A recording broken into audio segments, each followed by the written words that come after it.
Hey guys, welcome. We're glad that you're with us today. Make sure you say hi in the comment bar. And we're finishing up our series on God's Plan Clearly Muddy. Just want to let you know, grab our men's app if you haven't done so already, and make sure that you click on the Zoom link, because this is where you can come into the Zoom room and we can have a chat after the lesson today. So without further ado, I give you Pat, so hit the yay likes as Pat comes up and talks to us. Hey, thank you. It is so good to be back with you. We're in week 4 of this series. It's been an amazing series because the story of Joseph is just an amazing story with a lot of life lessons for us. There's one word that probably all of us have heard or said. We've heard it in our minds and maybe even at times said it or screamed it, sometimes in anger, sometimes in frustration, sometimes questioning, and it's this word. Why? Why? In fact, in some of the most desperate moments of your life, you probably found yourself saying or screaming that word. Why?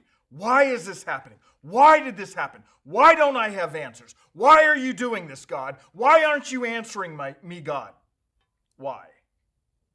In fact, here's a phrase, a fill-in-the-blank phrase that I want you to hold on to. We're going to come back to it at the end.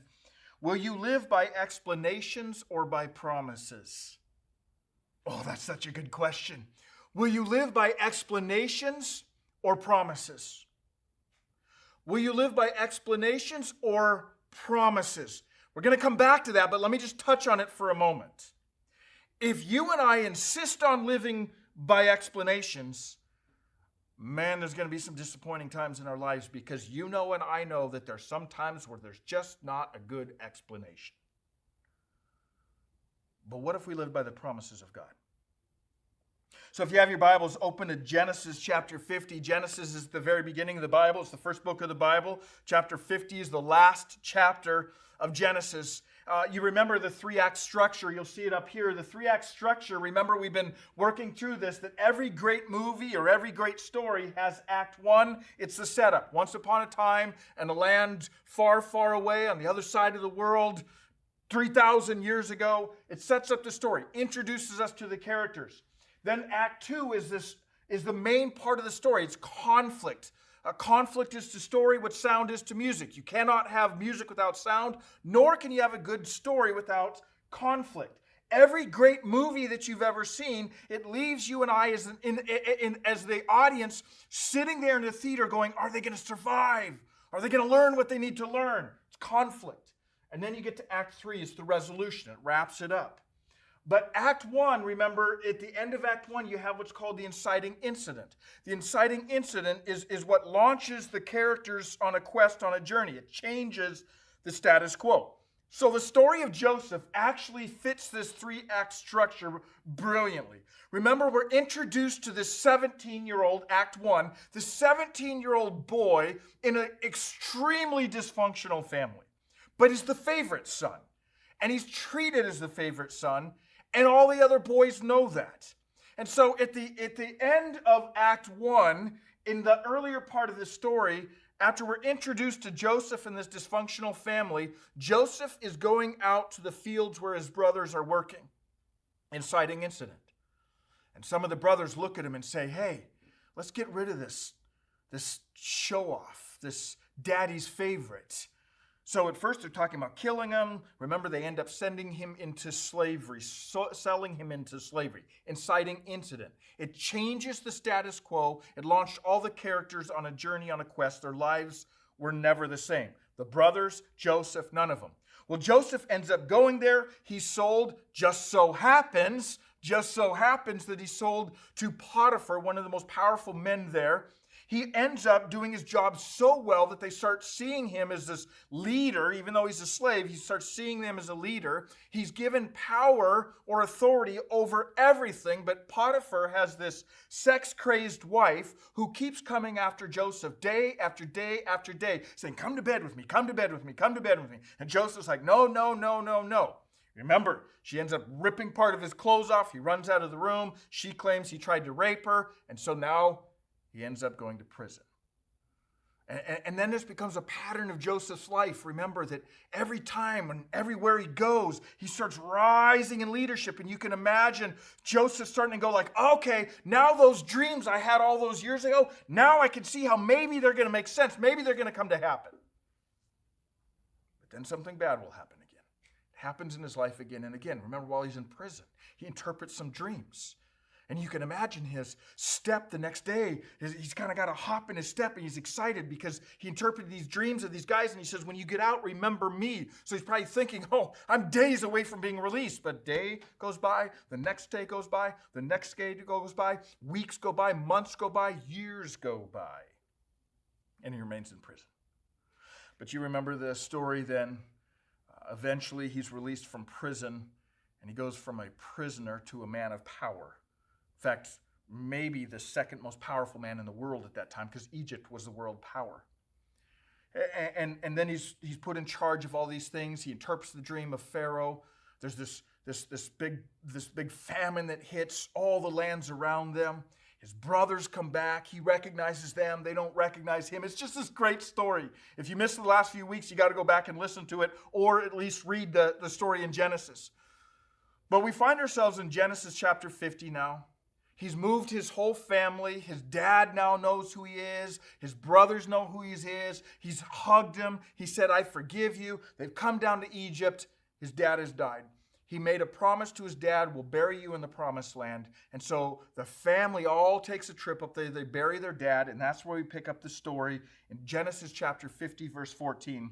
It says, after burying his father, Joseph returned to Egypt together with his brothers and all the others who had gone with him to bury his father. And it appears that on the journey home, there's some questions that the boys, these brothers, who decades, not a few months, not a few years, decades before, had sold their brother in slavery, there's some questions. Look at verse 15. When Joseph's brothers saw that their father was dead, they said, what if Joseph holds a grudge against us and pays us back for all the wrongs we did to him? Now, Joseph's brothers and dad have been living for 17 years in Egypt. Joseph is in the palace, and right down the road is Joseph's brothers. For 17 years, Joseph at any time could have said, you know what, they're going to pay for what they did. But he doesn't. For 17 years. But daddy's dead, and they're concerned. So in fact, if you read verse 16, you would see that they send word to Joseph. They send word to Joseph. They send word to Joseph saying, hey, before daddy died, he wanted you to know to make sure and forgive us. But remember, he's already forgiven them 17 years before. Verse 17, when their message came to him, Joseph wept. It's like Joseph is going, my brothers still don't know me. They still don't understand that all those years ago when I said, I forgive you, that I meant it. And in fact, they say, listen, Daddy wants to make sure that you'll forgive us. And in fact, we're willing to be your slaves. Verse 19, but Joseph said to them, don't be afraid. Am I in the place of God? Oh my goodness, we're not going to, but we could stop right there. In fact, I would suggest to you that many of our problems, many of the problems that you've incurred in your life or that I've incurred in my life are because of choices we've made where we start acting like we're God. Joseph here is saying, am I in the place of God? And then look what he says in verse 20. You intended to harm me, but God intended it for good to accomplish what is now being done, the saving of many lives. You intended to harm me, but God intended it for good. I heard that verse a lot of times, but it was a girl, and I'm going to change her name. It was a girl, Tiana, who really made that verse come alive for me. You see, some of you know, but years ago, I actually worked in the area of anti-human trafficking. We had started a safe house, but I had left that. I was actually pastoring a church, and my wife and I were on a little staycation. We were staying in a hotel. And I happened to have my phone. We were down by the pool, and I had the phone next to me. And I got this phone call. Didn't recognize the number, but it was from Las Vegas. So I picked it up. It was an organization that we had actually partnered with years before, an organization that rescues girls from human trafficking. And he said, Pat, I got a phone call from someone in Phoenix. We don't know exactly where she is, but she called and she said she's trying to get out of the game. Her pimp left the room to get groceries. She got our phone number. She called and she says, I want someone to rescue me. So we started scrambling, trying to figure out what we were going to do. They were scrambling. He called me back about 30 minutes later and he said, we just got a second call from her. She said that her pimp just went in to take a bath. If you go to such and such a hotel, she's going to be waiting out front. So my wife and I jump in the car. We fly over there. She's not outside. Long story short, over the next 2 days, we started doing this cat and mouse game with her pimp. Eventually rescued her. I put her in a safe house here in the valley. This was a 17-year-old girl who had been raped for profit night after night after night after night. And when my wife and I met with her and we were talking with her, we found that she actually grew up as a little girl going to church. Her grandma took her.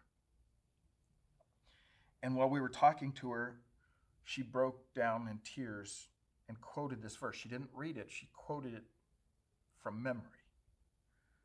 You intended to harm me, but God intended it for good, to accomplish what is now being done, the saving of many lives. And this 17-year-old girl sitting in this safe house told my wife and I know that the enemy meant this to destroy me, but somehow God is going to use this, my story, to save many other girls. Whenever I read that verse now, it's a powerful verse to me. And here was this young man, Joseph, all those years ago, looking at these brothers who wanted to kill him, who wanted to destroy him, who sold him into slavery. And he's saying, guys, I forgive you. I know you meant this to turn out for bad, but look what happened. God used this to save an entire nation, nations. See, what we see is that Joseph understood two things. First of all, he loved his brothers. But second of all, more importantly, he trusted God. Remember what he said. I'm not God. He trusted God. We might say that Joseph didn't live by explanations, but by promises. There's a lot of things as we looked at this story the last few weeks, and if you've read the story in Genesis, you know there's a lot of things in Joseph's life at that moment that he didn't have good explanations for.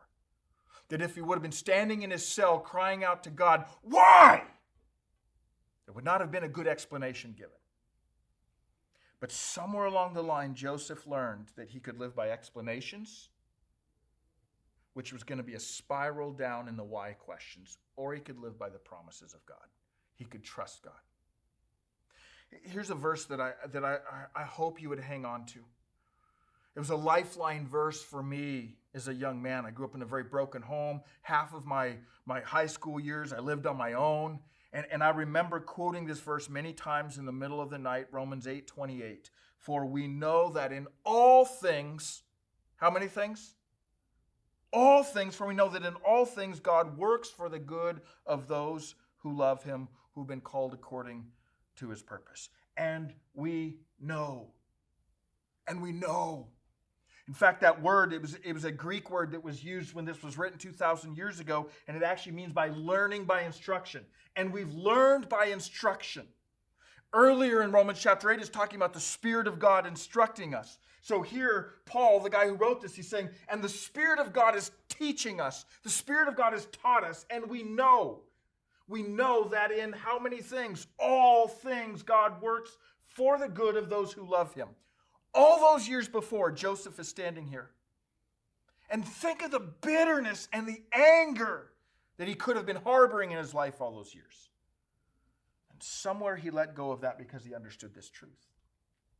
In fact, he quoted this before, in a sense, before this was even written.